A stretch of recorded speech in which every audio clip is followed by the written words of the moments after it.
In what is being seen as a historic event, Jammu and Kashmir is hosting the third tourism working group meeting of G20 countries in capital Srinagar starting today. This is the first such international event in the region since August 2019 when Article 370 that granted special status to Jammu and Kashmir was abrogated. Srinagar has got a massive facelift. All roads leading to Sher-e-Kashmir International Convention Centre, the venue for the G20 meeting on the shores of Dal Lake, have been freshly blacktopped and electricity poles lit up in the colours of India's national flag. Speaking to the media, Harshvardhan Shringla, the chief coordinator for G20, has said India is halfway through its G20 presidency and 118 meetings have been held thus far across the country. According to Shringla, the Srinagar event has received the highest number of participants compared to earlier meetings on tourism.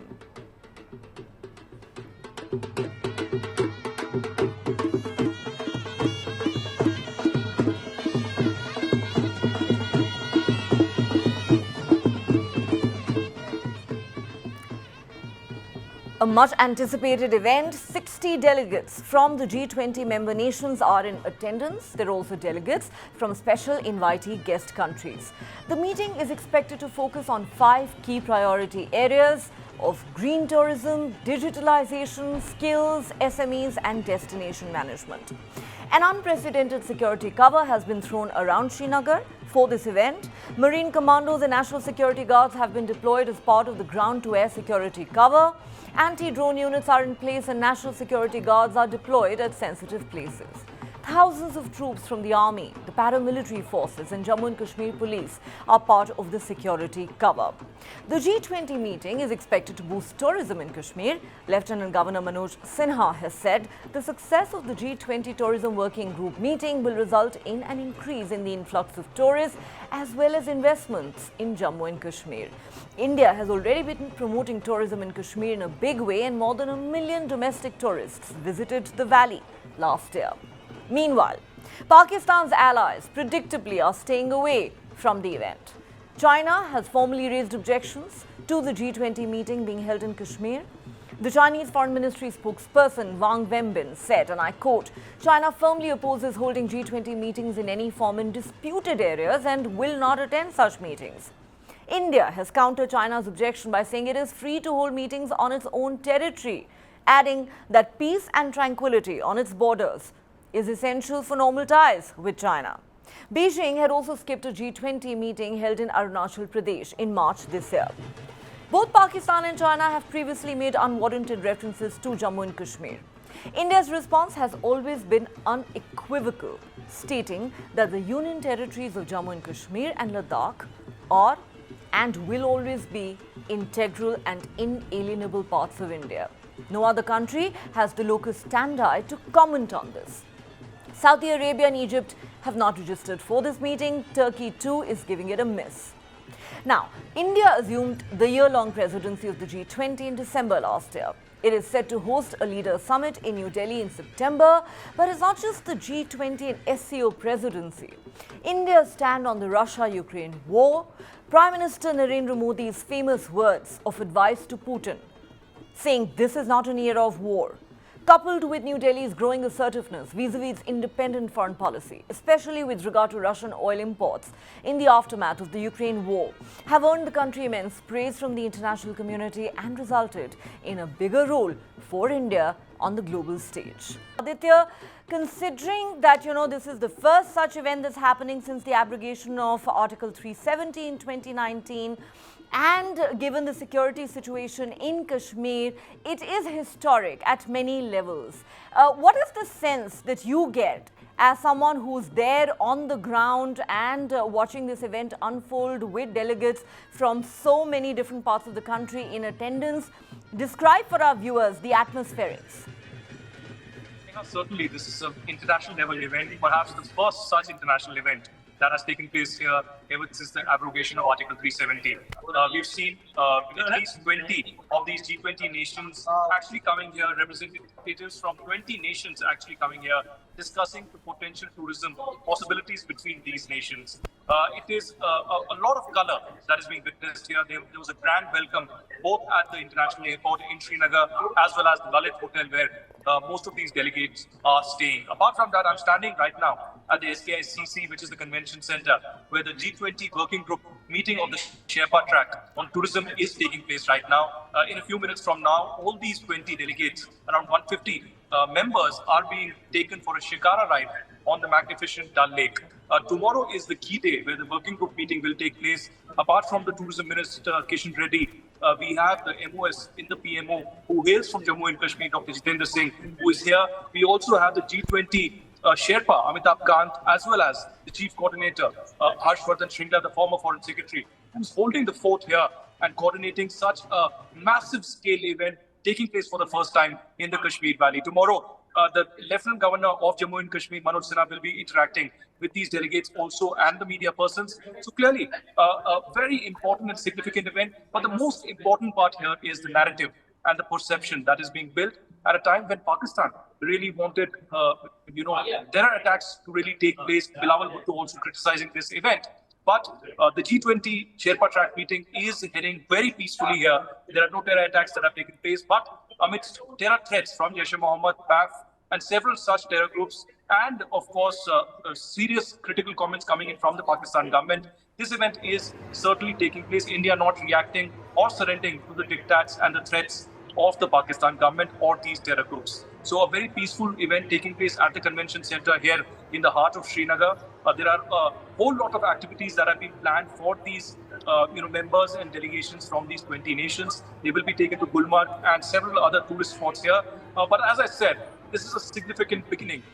In the last 30 to 40 years of conflict in Kashmir, such an event of international stage hasn't really taken place in Kashmir, and that's why it is all the more important and significant that it takes place and sends out a loud and clear message that tourism is here to stay, development, prosperity is here to stay, and that's what the government, the security forces, and the common people here in Kashmir, the common Kashmiris, will really strive for.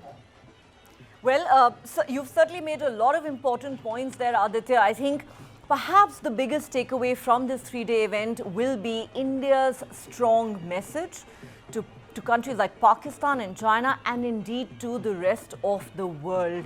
And I must say that I'm envious of you and all the delegates who get to go on that shikara ride and visit Gulmarg. We will continue with this conversation with you, Aditya, in just a moment. But let me now go across to Ambassador Achal Malhotra. Ambassador Malhotra, this is significant and historic at many levels. Never before have we seen an event on this scale take place in Kashmir, given the security situation that has existed there for decades now. This comes, in spite of those utterances that we've seen from Islamabad and Beijing and some of their allies who've chosen to boycott the event. This is India sending out a very strong message in a year when it holds the SCO presidency and the G20 presidency, isn't it? Good evening. Yes, indeed, it is an historic moment. Kashmir, the spotlight is once again on Kashmir, but this time, fortunately, is for good reasons.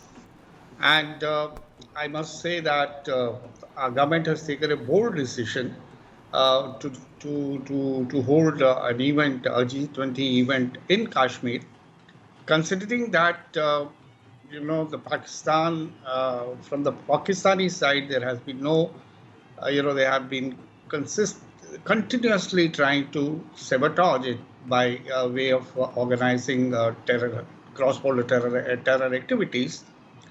So once we decided to hold it, I think we had multiple reasons for doing it. And one, first and foremost, of course, is to counter the negative narrative and negative propaganda about Kashmir, which is spearheaded by Pakistan and some of their close friends and allies, such as Turkey and China, of course. And the message we wanted to give was that, it's not what is being projected to the rest of the world. Kashmir is now on the path of development, and we are on the way of building a new Kashmir, the Neha Kashmir. This, of course, is as far as the messaging is concerned.